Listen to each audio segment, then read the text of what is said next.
Hello friends, welcome to my channel study for you. So guys, जैसा कि आज जो आपका आरआरबी एएलपी सीबीटी 1 का आंसर की जो वो जारी कर दिया गया है और बहुत सारे बच्चों ने अपना आंसर की भी जो वो चेक कर लिया है। तो जिन भी कैंडिडेट्स ने अगर अपना आंसर की चेक नहीं किया है तो मैं आपको आंसर की का जो लिंक है आपको डिस्क्रिप्शन में दे दूंगा। आप वहां से जाकर जो है ईजिली अपना आंसर की जो वो चेक कर सकते हैं।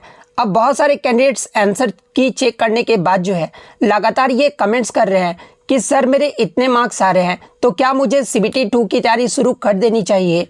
तो देखिए, आज के इस वीडियो में आपको बिल्कुल 100% एक्यूरेट कटअप बताऊंगा।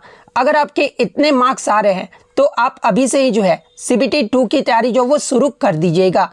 तो वीडियो को जो है लास्ट तक जरूर देखिएगा।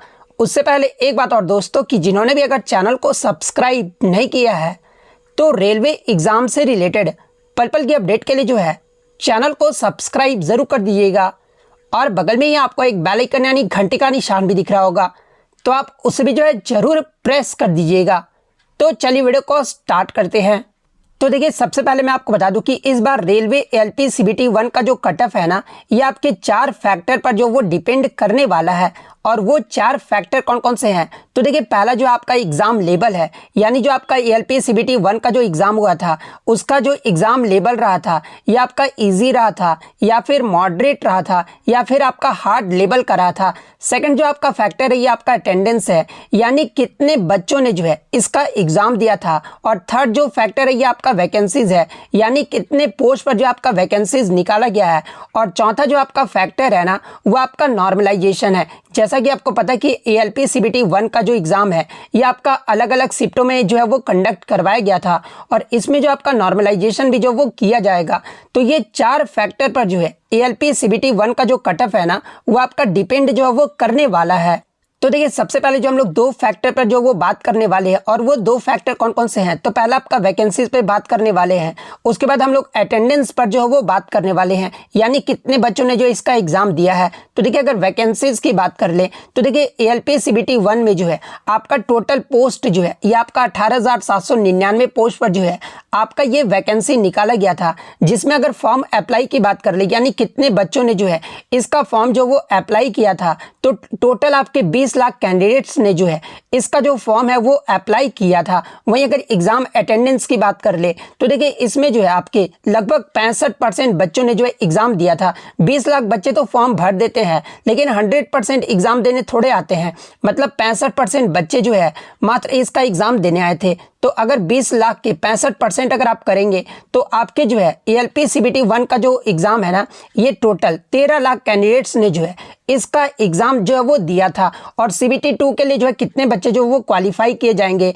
तो देखिए, वैकेंसीज का आपका नोटिफिकेशन में बताया गया था कि वैकेंसीज का 15 गुना कैंडिडेट्स जो है ये आपके सीबीटी 2 के लिए जो वो क्वालिफाई किए जाएंगे। तो वैकेंसी जो था ये आपका 18,799 था, और जब आप इसे 15 से मल्टीप्लाई करोगे ना तो ये आपका जो है 2,81,985 जो है वो निकल कर आएगा। यानी 2,81,985 कैंडिडेट जो है ये आपके सीबीटी 2 के लिए जो वो बुलाए जाएंगे। अब हम लोग जो है तीसरे फैक्टर की बात कर लेते हैं, यानी एग्जाम लेवल के बारे में। तो देखिए, एग्जाम लेवल और पासिंग मार्क्स जो है ये आपका क्या रहने वाला है? तो देखिए, इस बार का जो एग्जाम का जो लेवल रहा था ना, वो आपका मॉडरेट रहा था। यानी जो आपका 2018 में जो वैकेंसी आई थी उसके अकॉर्डिंग अगर कंपेयर किया जाए तो इस बार का जो एग्जाम का लेवल रहा था वो आपका मॉडरेट लेवल का रहा था। वहीं अगर पासिंग मार्क्स की बात कर ले तो देखिए, यूआर और ईडब्ल्यूएस के लिए नोटिफिकेशन में आपका बताया गया था कि यूआर और ईडब्ल्यूएस जो कैंडिडेट्स है ना, उसके लिए जो पासिंग मार्क्स रखा गया है तो वो आपका 40% रखा गया है। यानी आपका 75 मार्क्स का एग्जाम हुआ था और इसमें अगर आप 40% निकालेंगे तो यूआर और ईडब्ल्यूएस के लिए जो है 30 मार्क्स लाना जो है वो आपका अनिवार्य है, तभी आपका कॉपी जो है वो जांच किया जाएगा। अगर आपके 30 मार्क्स से नीचे आते हैं तो आप जो है ऐसे ही जो है आप डिस्क्वालीफाई हैं इस एग्जाम के लिए।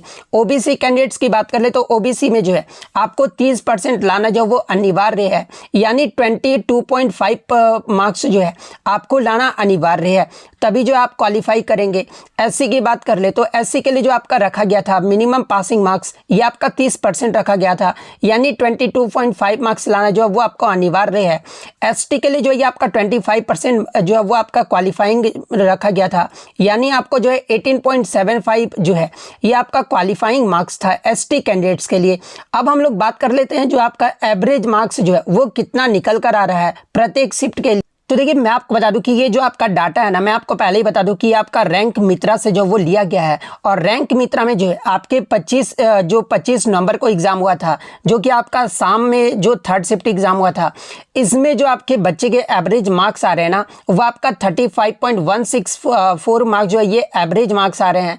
वहीं 25 नवंबर के फर्स्ट शिफ्ट की बात कर ले तो इसमें जो आपका एवरेज मार्क्स निकल कर आ रहा है ना ये आपका 35.31 जो है वो एवरेज मार्क्स निकल कर आ रहा है। वहीं अगर 27 नवंबर की बात कर ले तो देखिए 27 नवंबर में फर्स्ट शिफ्ट के एग्जाम में जो है आपके एवरेज मार्क्स जो है ये आपका 35.79 जो है ये आपका निकल कर आ रहा है। 27 के अगर सेकंड शिफ्ट की बात कर ले तो इसमें आपका 35.87 मार्क्स जो है ये आपका एवरेज मार्क्स जो वो निकल कर आ रहा है। वहीं अगर 25 नवंबर के सेकंड शिफ्ट की बात कर ले तो देखिए 25 नवंबर के सेकंड शिफ्ट में जो एवरेज मार्क्स है ना ये आपका 36.235 जो वो निकल कर आ रहा है। नेक्स्ट अगर हम लोग बात कर ले 26 नवंबर के सेकंड शिफ्ट की, तो 26 नवंबर में सेकंड शिफ्ट में जो है आपका 36.95 जो है ये आपका एवरेज मार्क्स बच्चों का निकल कर आ रहा है। और वहीं अगर 29 नवंबर के थर्ड शिफ्ट की बात कर ले तो 29 नवंबर के थर्ड शिफ्ट में जो है ये आपका 37.038 मार्क्स जो है ये आपका एवरेज मार्क्स जो वो निकल कर आ रहा है। 29 नवंबर के अगर फर्स्ट शिफ्ट की बात कर ले तो इसमें आपका 37.058 जो है ये आपका एवरेज मार्क्स जो वो निकल कर आ रहा है। 29 नवंबर के अगर सेकंड शिफ्ट की बात कर ले तो इसमें जो आपका एवरेज मार्क्स है ये आपका 37.12 जो है ये आपका एवरेज मार्क्स निकल कर आ रहा है। 28 नवंबर के अगर सेकंड शिफ्ट की बात कर ले तो देखिए 28 नवंबर के सेकंड शिफ्ट में जो एवरेज मार्क्स है ना ये आपका 37.19 जो है ये आपका एवरेज मार्क्स निकल कर आ रहा है। 26 नवंबर के अगर फर्स्ट शिफ्ट की बात कर ले तो इसमें जो आपका एवरेज मार्क्स है ना ये आपका 37.54 जो है ये एवरेज मार्क्स निकल कर आ रहा है। 26 नवंबर के अगर थर्ड शिफ्ट की बात कर ले तो इसमें आपका 37.83 जो है ये आपका एवरेज मार्क्स निकल कर आ रहा है। 28 नवंबर के अगर फर्स्ट शिफ्ट की बात कर ले तो ये आपका 38.33 जो है ये आपका एवरेज मार्क्स निकल कर आ रहा है। वहीं अगर 27 नवंबर के थर्ड शिफ्ट की बात कर ले तो इसमें जो आपका एवरेज मार्क्स है ना ये आपका 38.51 जो है ये आपका एवरेज मार्क्स जो वो निकल कर आ रहा है। 28 नवंबर की अगर थर्ड शिफ्ट की बात कर ले तो इसमें जो आपका एवरेज मार्क्स है ना ये आपका 38.89 जो है ये आपका एवरेज मार्क्स जो वो निकल कर आ रहा है। तो देखिए अगर टॉप 4 अगर हार्डेस्ट शिफ्ट की बात कर ले तो देखिए टॉप 4 जो आपका हार्डेस्ट शिफ्ट था ये आपका 25 नवंबर का, ये जो आपका थर्ड शिफ्ट था ये सबसे आपका हार्ड शिफ्ट था। और इसमें आपका जो नॉर्मलाइजेशन है इन शिफ्टों के अकॉर्डिंग आपका सबसे ज़्यादा जो है इसमें नॉर्मलाइजेशन जो वो देखने को मिलेगा। इसके बाद आपका 25 नवंबर का जो फर्स्ट शिफ्ट था ये भी आपका थोड़ा हार्ड की शिफ्ट की कैटेगरी में आता है। ये चारों शिफ्ट जो आप देख रहे हैं ना ये चार शिफ्ट आपका हार्ड शिफ्ट में आता है। और यहाँ पे आपका नॉर्मलाइजेशन जो है इन शिफ्टों के अकॉर्डिंग आपका जो वो ज़्यादा जो वो देखने को मिलेगा। अगर मॉडरेट शिफ्ट की बात कर ले तो देखिए 5 से 10 में आप जो देख रहे हैं ना ये आपका मॉडरेट शिफ्ट है और इनमें आपका थोड़ा सा लो जो है ये आपका नॉर्मलाइजेशन जो वो देखने को मिलेगा। वहीं अगर ईजी शिफ्ट की बात कर ले तो देखिए ईजी शिफ्ट जो है ये आपका 11 से जो 15 है ना ये आपका ईजी शिफ्ट की कैटेगरी में आता है। और इसमें आपका नॉर्मलाइजेशन में जो है बहुत कम मार्क्स जो है वो आपका बढ़ने वाला है। वहीं अगर अब हम लोग जोन वाइज कटअप देख ले तो देखिए जोन वाइज अगर हम लोग कटअप देख ले तो देखिए आरआरबी अहमदाबाद में अगर आपका यूआर कैटेगरी में अगर आपका 35 प्लस अगर आपका रॉ मार्क्स आ रहा है, मैं रॉ मार्क्स की बात कर रहा हूं, अगर आपका 35 प्लस रॉ मार्क्स आ रहा है तो आप अभी से जो है CBT 2 की तैयारी से जो शुरू कर दीजिएगा। वहीं अगर आप आरआरबी अहमदाबाद से फॉर्म भरे हैं और आपका EWS में 31 प्लस आपका रॉ मार्क्स आ रहा है तो आप अभी से ही CBT 2 की तैयारी जो है वो शुरू कर दीजिएगा। 29 प्लस अगर आपका मार्क्स आ रहा है OBC कैटेगरी में तो आप 2 की तैयारी जो वो शुरू कर दीजिएगा।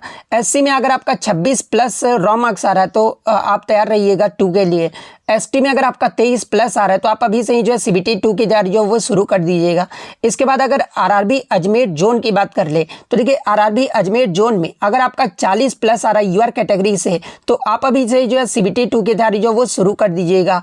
वहीं EWS में अगर आपका 35 प्लस आ रहा है तो आप तैयारी शुरू कर दीजिएगा। 33 प्लस आ रहा है अगर आपका OBC कैटेगरी से तो आप अभी से जो है तैयारी शुरू कर दीजिएगा।